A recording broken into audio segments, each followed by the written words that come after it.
Thank you very much. Hey everybody, thanks for coming out today to Sweetwater. We are Kurth and Taylor, and our workshop is entitled The Do-It-Yourself Strategy for a Successful Reunion, or as we like to call it, Midlife Crisis on a Budget. Today we're going to be talking about a group of middle-aged guys who got the band back together again and basically indulged our midlife crisis in a very fulfilling and cost-effective manner. If there's anything, interesting or potentially unique about our story, it's that we were able to do this by spending very little money, having very little free time, and while living in different parts of the country. So essentially this is a if we can do it, anyone can do it kind of story. Hopefully by the time we're done with this conversation, we're going to convince you that getting the band back together is your best possible midlife crisis option. And so, before we get into the strategy, let's just talk about that for 1 second. Let's look at the standard midlife crisis options and the costs associated with each one.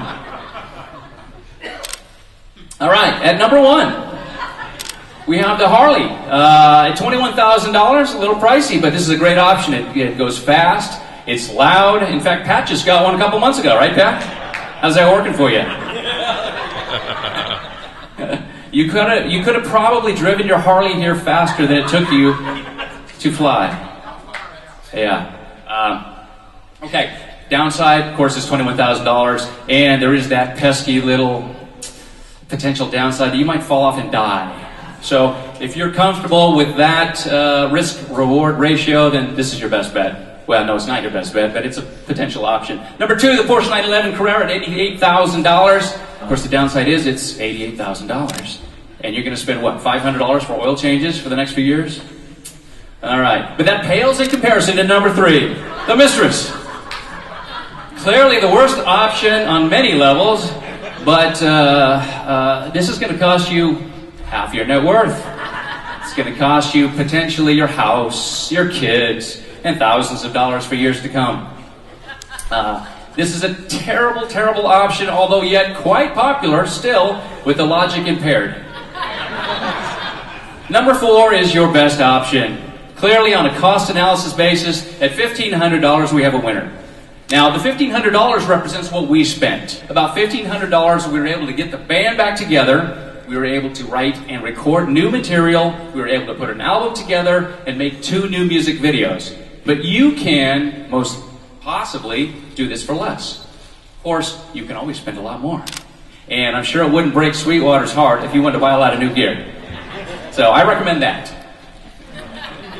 Okay, now we don't want to leave anyone out of this conversation, so this is about band reunions, but for those of you who never actually had a band in the past, this strategy, or this series of strategies, will work perfectly well with starting your first band. So maybe that's your midlife crisis indulgence. Start the band you always wanted to start.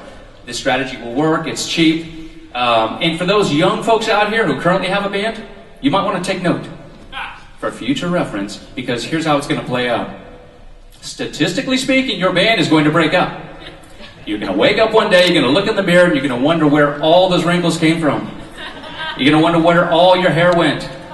There's only 2 choices in this life. 1 is you're going to die young. 2 is you're going to reach middle age. There's no third option. Mike, did I mention this wasn't going to be a very uplifting seminar?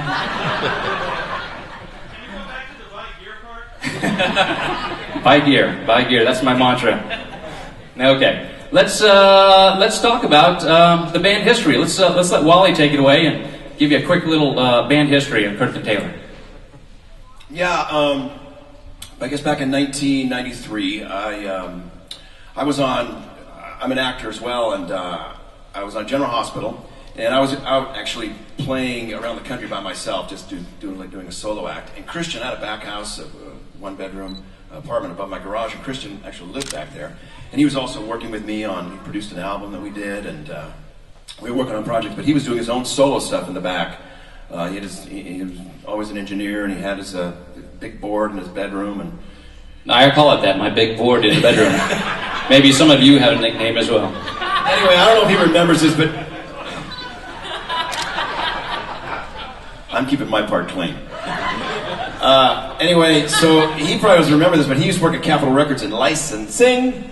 And I remember that. And he was actually at I think Capitol just signed a new band, and they were a duo, an acoustic duo, and they played. And Christian thought, wow, I mean, these guys, if these guys can get a record deal, maybe, Wally and I could get together. Or the bar was set so low, I thought we had a chance. So, in typical fashion, Christian invited me out to lunch, and we talked about this, and he proposed this. And we played a little bit, but probably not much. We played a little guitar together, but it wasn't like, I don't think we'd ever... Have we played on it? Maybe we did. Actually, we did a couple of gigs, just casually. So anyway, he said, let's do a duo, and let's just hit the road. And so we did, and at that time, in the early 90s, there was all these coffee houses around LA, so it was actually lots of venues that we could play at. It was kind of a folk thing that was happening in LA at that time, and so we played a lot of the coffee houses, and we had a good time, and coincidentally, our voices really blended well, so we really enjoyed playing together. That was years ago.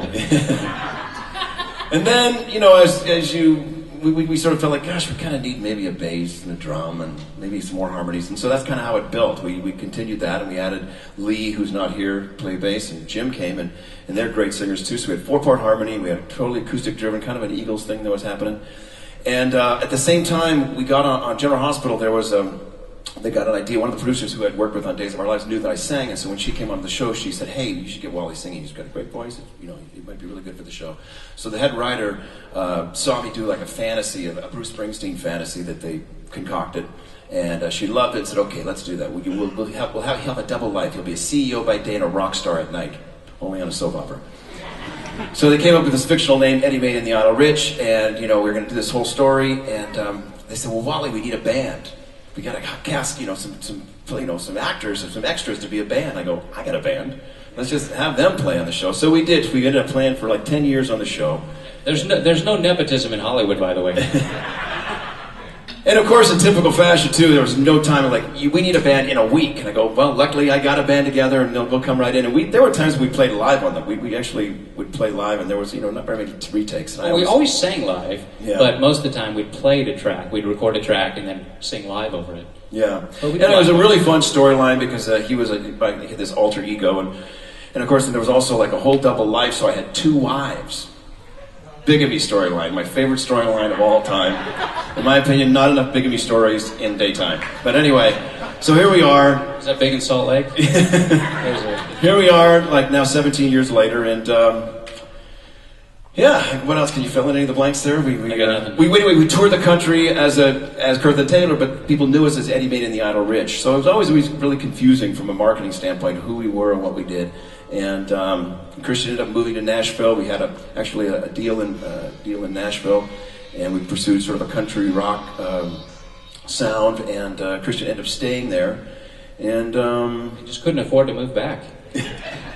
Yeah, and but anyway, we tour. We have a children's foundation, and we raise money for children's charities, and so it's been really a fun ride. And so when we go on the road, we don't just do it for ourselves, even though we do it for ourselves. We're raising money for kids, and so it's really a really heartwarming thing that we do.